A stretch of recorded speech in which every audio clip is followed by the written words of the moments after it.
In this episode of Man vs. Marriage, manning up in the face of insecurity. The podcast.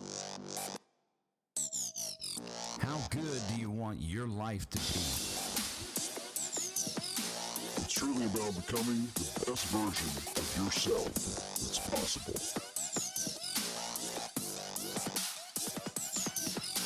This is Man vs. Marriage. The podcast. Welcome back to another episode of Man vs. Marriage. Here at the Moran family studio, I am Quincy Moran, a.k.a. the Q Dog. And she, my wife, Jeannie Moran. Hello.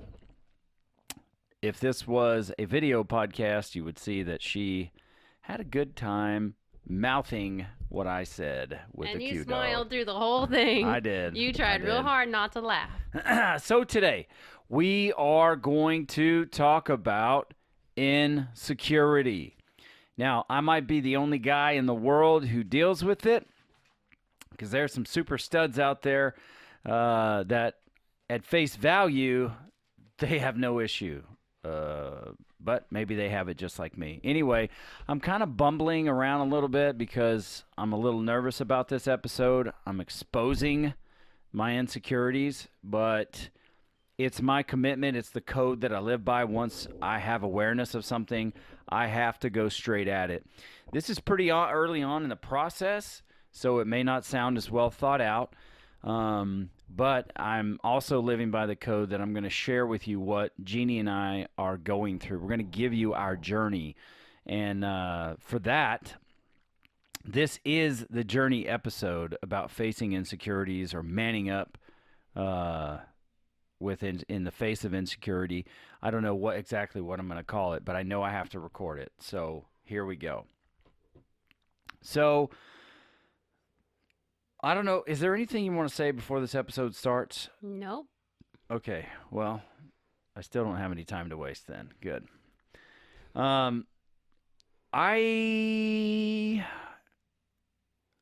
As you know, we just went on vacation. I don't really know where to start. I don't know where to start here. Start before the vacation. There was a situation at work, and that was the initial start of it before we left. Because somebody made some comments to you that were not typical, and it attacked your character rather than addressing the issue at hand. What I'm going to say is that here's where I'll start. There are certain times where I will start acting and thinking a certain way that is not congruent with the man I have decided I am going to be and the changes that I have made in my life. And when these little attitudes, these little habits, or these mindsets start to surface, I know there's something deeper going on. And I started noticing some of these things a few weeks ago.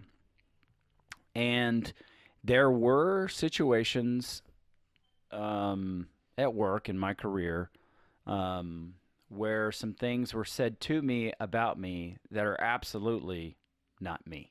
Nope. And I know this. I live with an extreme amount of integrity because it's one of my other codes to do what's right. If I know what's right, I'm going to do it. He lives, the wife will call him on it too if he doesn't, so I can vouch. I'll call myself on it before anybody else has to, because it's just the way that I want to live my life. I'm not saying I never do anything wrong. That is not what I'm saying. Nope.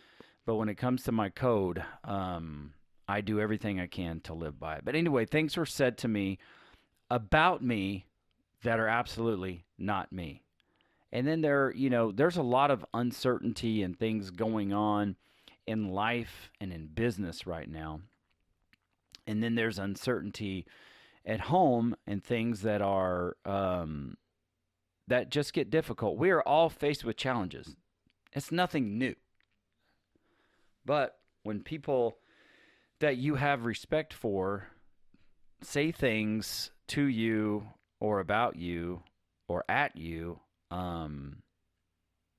sometimes it might cause you It might cause you some frustration. It might even cause self-doubt. Anyway, there has been plenty of self-talk this year for me that I've been working through that challenge me as a professional and as a man. Okay. And I think that's just the day and time that we live in with COVID surrounding the planet. Everybody has had to face some things in their life that they are overcoming. That is just a fact. And I say everybody because it's everybody. But when things like this start to happen and people, make allegations or accusations towards you that aren't true, typically for me, I can wave those off, and I do compartmentalize those things. I do put them in a box all to their own, because I do my best not to judge people by their low moments, especially if they're emotional, because I don't want to be judged that way. But the fact is that some things were said to me that were not me, but they kind of took a little root in me, and it was just a moment where I was faced with a challenge, and instead of rising to the moment, I allowed it to sit and fester. And it started, I'm going to tell you the truth, I think it started before that. And I don't know exactly where it started, but I know the mindset started to creep up. And I'm doing some generalities here, some generalizations, because it's my career and I don't want to, unjustly accuse anybody and expose that. I think there's just a lot going on and everybody's feeling the pressure of it, especially with the COVID stuff. So it's not necessarily work that's the problem or the people therein. It is everybody getting hammered by all the different things that people are responsible for. Yeah. And you, in the position you're in, are also trying to maintain keeping the people above you happy with what's expected, keeping your own work environment somewhat on a higher level of morale, which right now it seems to be struggling more so than it has previously. And that's just from the outside looking in and seeing him coming home stressed. It's not me knowing the shop. It's more what I feel or what you and I discuss about what you are going through. Yeah. But you're also in a position where you're trying to maintain home and the role of dad here. We have new dynamics in our house. Yeah. We've brought in some things with bringing in JD and what's going on there in a new level of parenting. Yeah.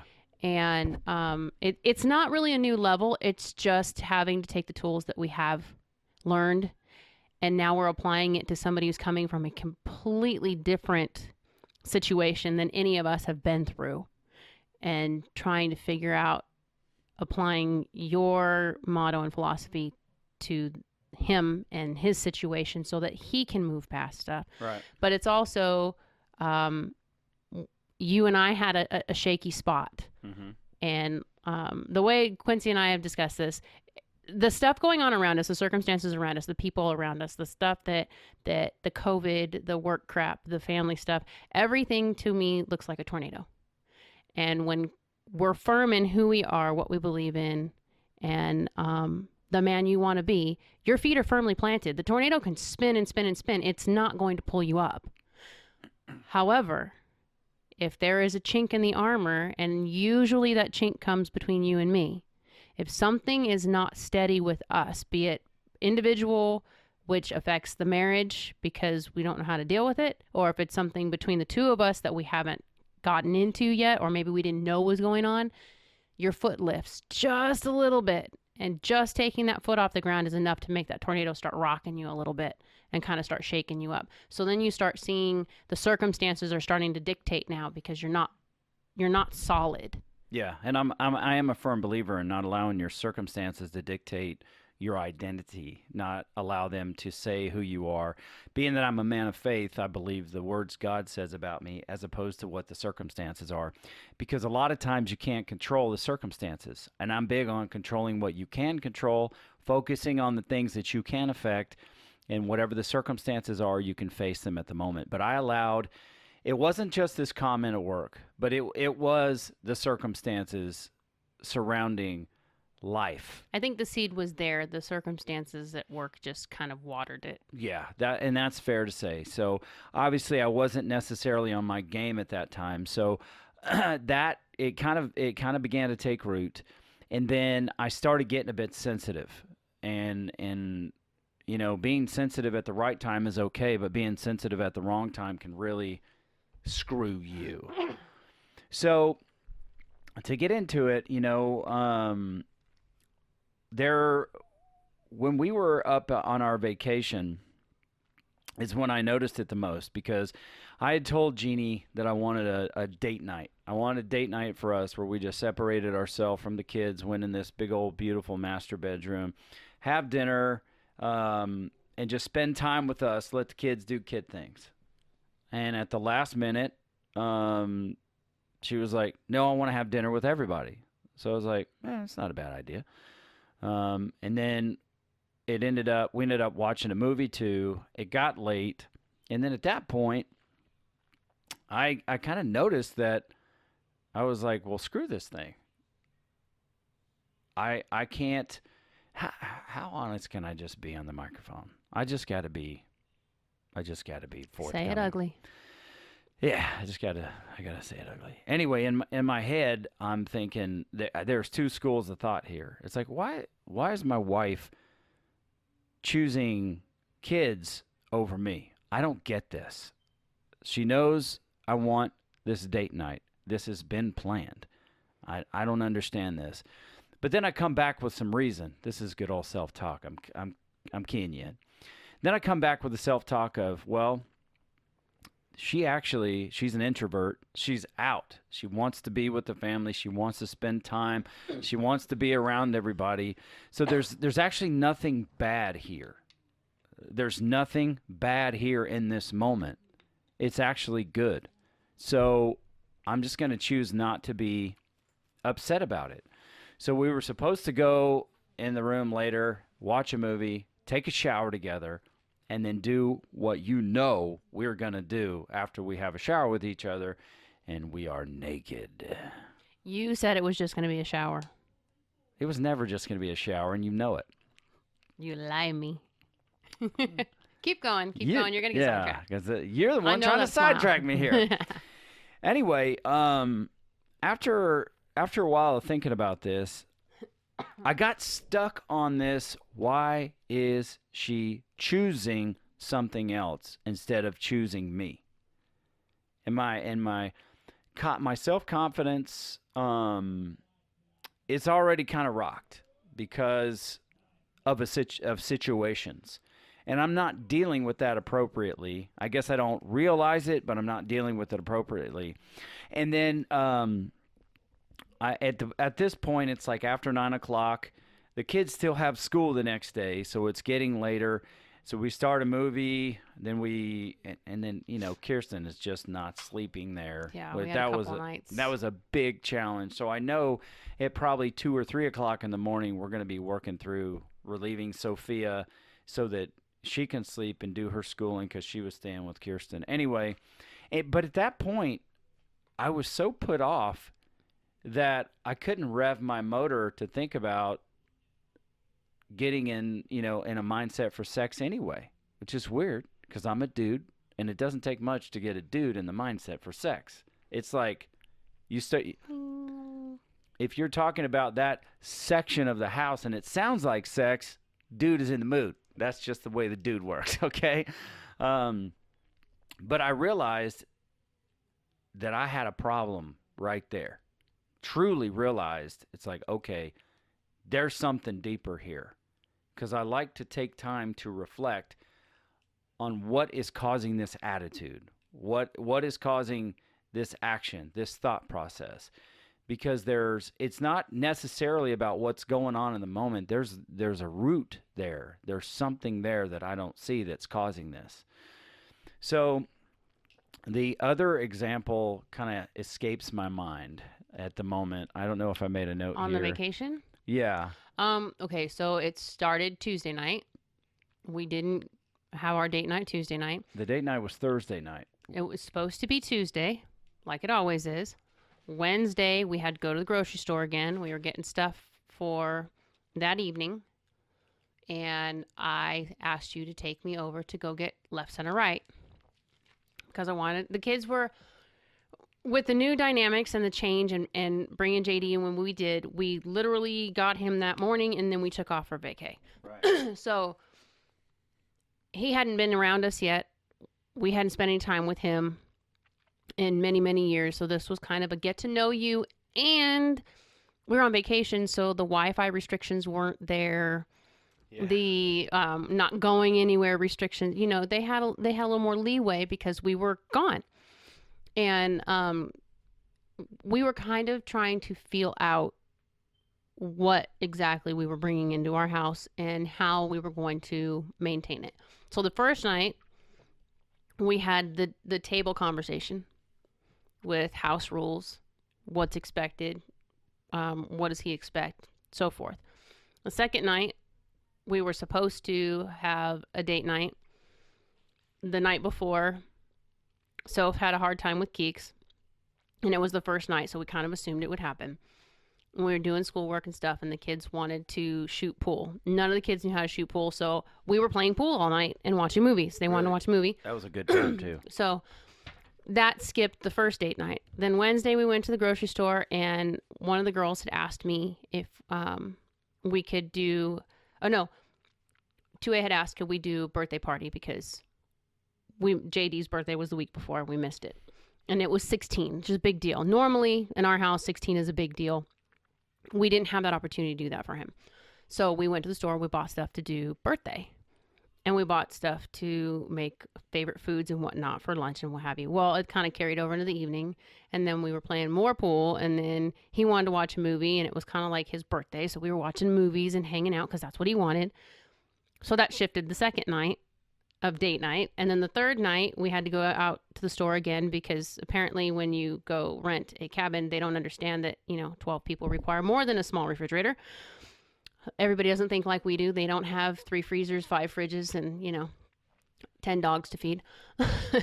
But anyway, that night I decided let's play left, center, right. And I got a bunch of Halloween candy and we were going to just have a kid night because they kept asking for time with us. Mm-hmm. I wasn't looking at the fact that you were asking for time with me. I was assuming we're on vacation because normally when you and I go out of town, we'll be out at a hockey game. We'll go to dinner. I mean, we don't get back to the room until late. So having a late dinner and watching a late movie is nothing new to us. I was clearly on a different page than Quincy was. I didn't know. My bad. I should have communicated. We didn't. But that night was the first night that I took over taking care of Kirsten because she woke up at 12:30 and she wasn't going back to sleep. My night didn't end until 5 o'clock in the morning. Mm-hmm. And then Friday, we were going to do one last try at this, and that was the night that we had to pack.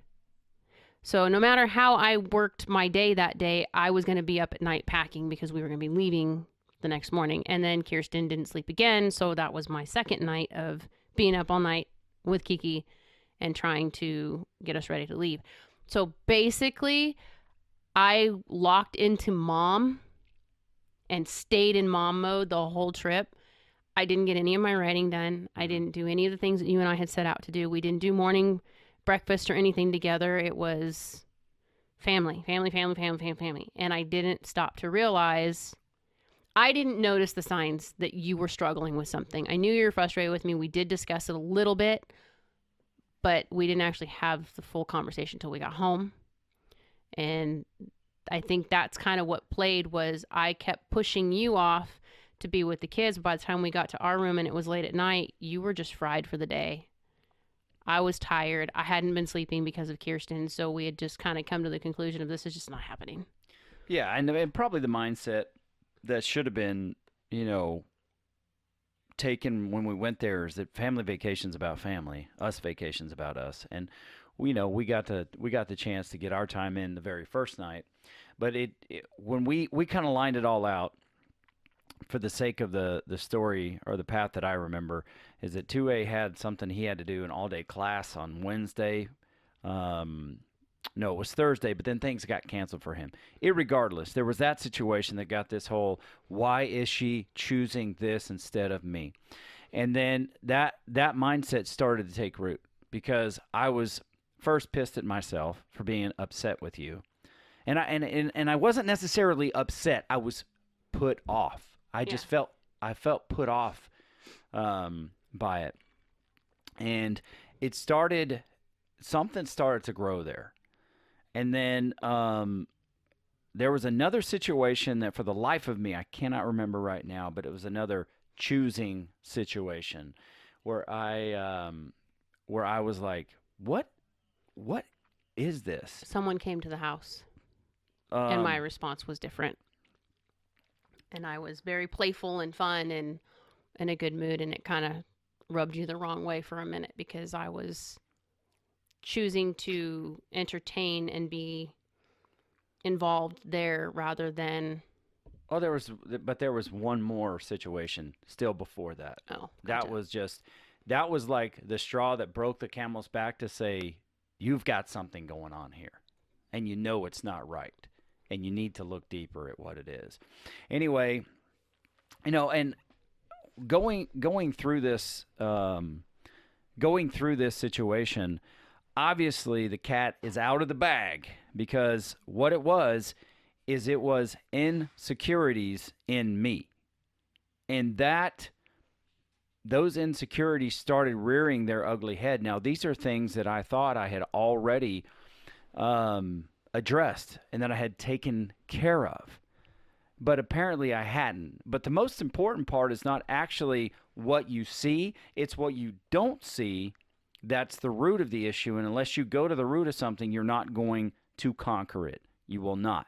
Now, that's not to say that once you conquer something, it's not going to revisit you in the future, because it will. You need to see where you're at. And life has a funny way of challenging you to say, oh, you're over this. Well, let's see how that goes. And so what it came down to was these situations that exposed some of my insecurities, whether it be about my career, whether it be about my relationship with my wife, me as a father, me as a friend. What it comes down to is there was a root, or the root of the matter was the not good enough syndrome, which is something that I suffered from that for so long. And it wreaked havoc on my self-confidence. It wreaked havoc on my marriage, my life, my sex life. It wreaked havoc on my professional life. It wreaked havoc on me as a man. It wreaked havoc on my health, every single part of me. So this is something that I thought was truly conquered and gone. And thankfully, as crazy as it sounds, thankfully,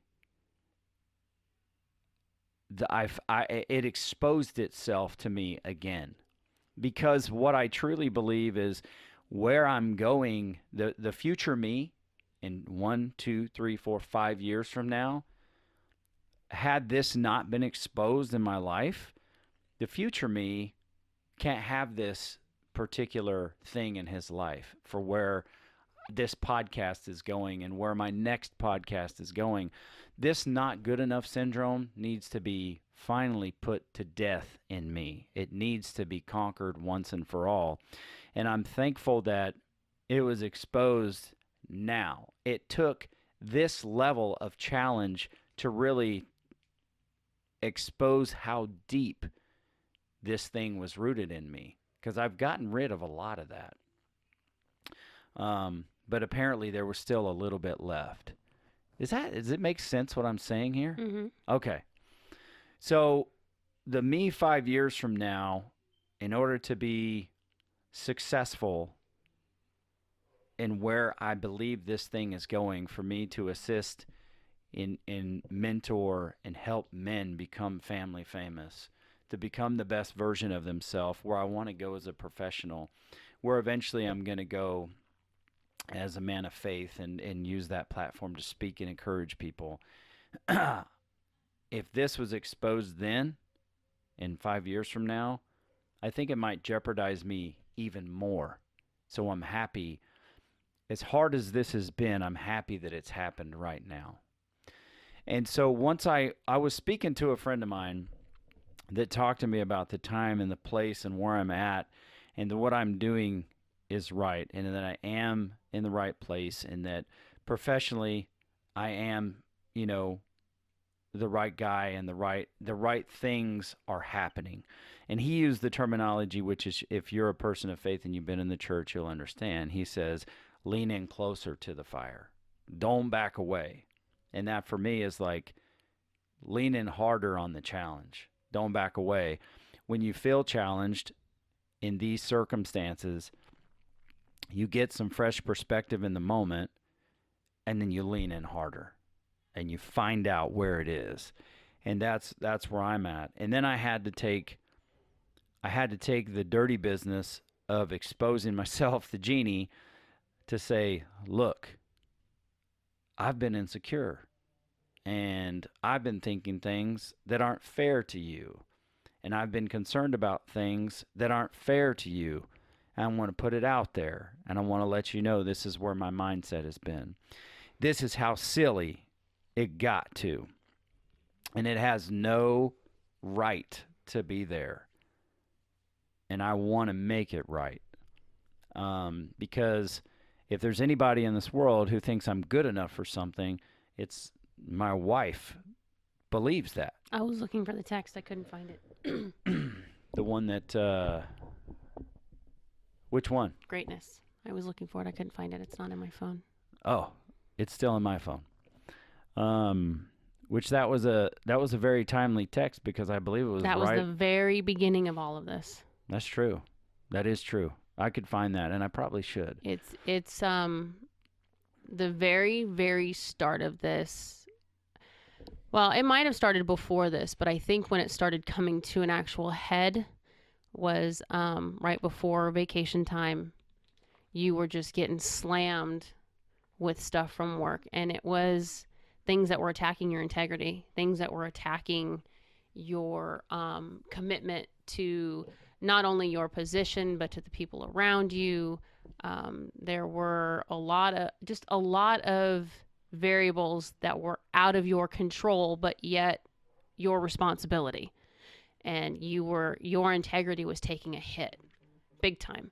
So we were having a conversation, and I just told him, and of course I'm paraphrasing because I can't find the text, but it was basically that people don't recognize the greatness in him, and the ones that do, they fear it, because he doesn't stop. When he finds something, like now, he knows he has an insecurity. He knows this is taking a root somewhere. When you cut down a tree, you can't just chop it off and leave the trunk, because if it's still getting watered and it's still getting fed, those roots are going to find another place to grow. It's just going to pop up somewhere else. Our concrete out front is a perfect example. Right. But Quincy has this part of him where, now that I know there's something there, he goes after it until he gets it uprooted and changed. It's something in you that you have to do.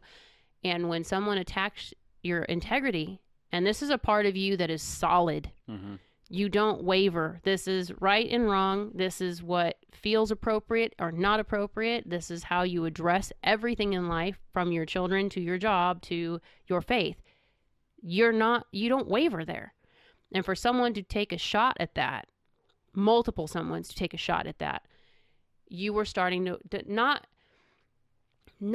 be secure in who you were or your integrity, but it started to piss you off, because if everybody's firing at me, what am I doing wrong? You weren't doing anything wrong. When you push people to come to your level, it scares them, because most people will say, oh, yeah, I got this. I want to do what you're doing. I want to be where you're at. Until they see the amount of work that actually has to go forth and changing your perspective, your mindset, how you do things. I mean, hell, look at me and doing the diet. It's just changing how I eat. Dude, that was a huge mind screw for me because I'm used to getting up and eating whatever I want and drinking 4 or 5 sodas a day, and I run on caffeine. This is how I function.